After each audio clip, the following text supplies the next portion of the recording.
ભારતીય સંવિધાનમાં લોકસભા અને રાજ્યસભાના તમામ સાંસદોને અધિકાર આપેલ હોય છે કે તેઓ લોકતંત્ર અને સંવિધાનની રક્ષા માટે સરકાર દ્વારા કલ્યાણકારી યોજનામાં ફેરફાર કરવાનો સવાલ હોય કે પછી આમ જનતાની સમસ્યાઓ ઉજાગર કરવાનો સવાલ હોય તો તમામ સાંસદોને લોકસભા કે રાજ્યસભામાં વિરોધ કરવાનો અધિકાર છે. પણ આ કેન્દ્ર સરકાર દ્વારા વિરોધ કરનારને સાંભળવાની બદલે કેન્દ્ર સરકાર દ્વારા સાંસદમાં બહુમતીના જોરે 143 સાંસદોને શિયાળુ સત્ર દરમિયાન લોકસભા અને રાજ્યસભામાંથી બરખાસ્ત કરી તેમના પદ ઉપરથી હટાવવામાં આવ્યા છે અને વિરોધ કરનારનો અવાજ દબાવી અન્યાય કરવામાં આવી રહ્યો છે. તેમજ વધુમાં ચૂંટણી પંચની નિમણૂકમાં ફેરફાર કરવામાં આવ્યો છે, જેના વિરોધને લઈ દેશભરમાં ઇન્ડિયા ગઠબંધન દ્વારા અવાજ ઉઠાવવામાં આવ્યો છે, જેથી રાજકોટ જિલ્લાના ઉપલેટા ઇન્ડિયા ગઠબંધન સાથે જોડાયેલ ઉપલેટા શહેર કોંગ્રેસ, રાજકોટ જિલ્લા CPIM તેમજ ઉપલેટા આમ આદમી પાર્ટી દ્વારા મામલતદારને આવેદનપત્ર આપી તમામ સાંસદોને ફરી તેમના પદ ઉપર નિમણૂક આપવા અને ચૂંટણી પંચના નિમણૂકમાં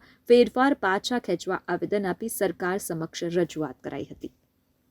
ઇન્ડિયા ગઠબંધન દ્વારા આજે દેશભરમાં સંસદમાંથી સસ્પેન્ડ કરેલા 143 ધારાસભ્યો, સંસદ સભ્યો અને સંસદમાં જે ગેરકાયદેસરના કાયદા લઈ આવીને બહુમતીને ધોરણે પાસ કર્યા છે તેના વિરોધમાં આવેદનપત્ર આખા દેશમાં અપાઈ રહ્યું. જ્યારે એમના ભાગરૂપે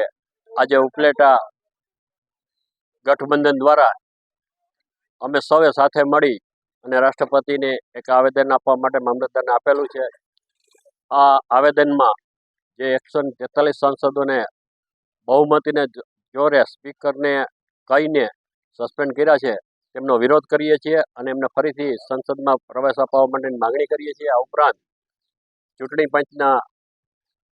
નિમણૂકમાં જે કાયદામાં ફેરફાર કર્યો છે એ પણ ગેરકાયદેસર છે. એનાથી ચૂંટણી પંચ નિષ્પક્ષ રીતે કામ નહીં કરી શકે એવું માનીએ છીએ. તે આ કાયદામાં પણ ફેરફાર કરવાની વાત કરીએ છીએ. આ સંસદમાં બહુમતીને ધોરણે જે દેશમાં લોકશાહી છે એને અને કાયદાનો અમલ થાય છે એ બંધારણને આ ભાજપ સરકાર તોડી મરોડી રહી છે, તેમનો આ આવેદન દ્વારા અમે વિરોધ કરીએ છીએ. આજ રોજ ઇન્ડિયા ગઠબંધનના રાષ્ટ્રીય પક્ષોએ અને પ્રાદેશિક પક્ષોનો જે મોરચો છે એ મોરચાએ દેશભરની અંદર આજે આવેદનપત્ર દેવાનો અને દેખાવ કરવાનો કાર્યક્રમનું જાહેરાત કરી છે. તે મુજબ રાજકોટ જિલ્લામાં અમે આ કાર્યક્રમ કર્યો છે. ખાસ કરીને સંસદની પરંપરાઓ જે છે એને તોડવાનું કામ આજની આ સરકાર કરી રહી છે અને અંતરાત્મા મુજબ સંસદ સભ્યોને પોતાનો અવાજ રજૂ કરવાનો પણ અધિકાર છે, એ અધિકાર પણ સરકાર તોડી રહી છે. જ્યારે 141 સાંસદ સભ્યોને નિષ્કાસિત કર્યા છે, બરખાસ્ત કર્યા છે, એ લોકશાહીના ખૂન સમાન છે. કારણ કે લોકશાહીમાં હંમેશા પોતાનો અવાજ જો રજૂ કરી શકે અને સરકાર ઉપર એનો પ્રભાવ પાડી શકે, કારણ કે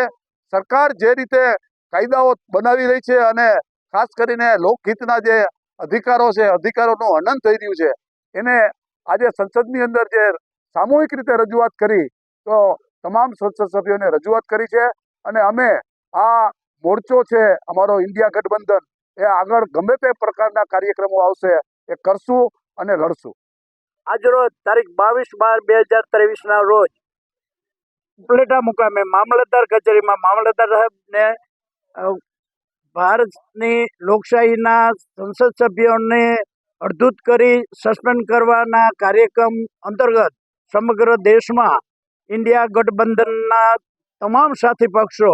જ્યારે એમ કે આ સરકારની જોખમી અને સરમુખત્યારી શાસનનો વિરોધ કરી રહ્યા છે, તેના એક ભાગરૂપે અમે આમ આદમી પાર્ટીના તમામ કાર્યકરો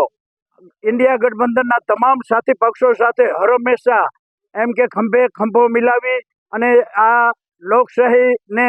નાશ કરવાની, લોકશાહીને ખૂન કરવાની અને તમામ વિરોધ પક્ષોને